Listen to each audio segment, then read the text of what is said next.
السلام علیکم ورحمت الله وبرکاتو.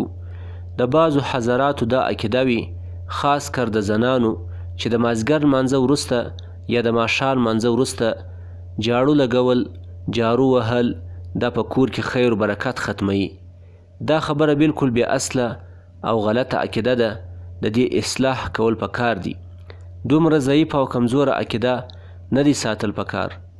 د جاړو وهلو او د خیر د برکت په مابین کې څه تعلق دی؟ هیڅ تعلق نه سره لري.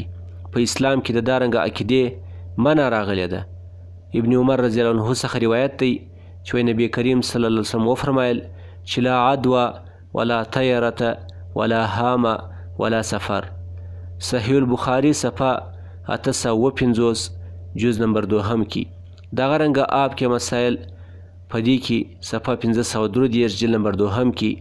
اغلاط العوام صفحه 225 کې. مسائل مهمه صفحه 440 جلد نمبر 2 کې. کتاب النوازل صفحه 320 جلد نمبر 1 کې دا مسله لیکلې ده. السلام علیکم ورحمت الله وبرکاتو.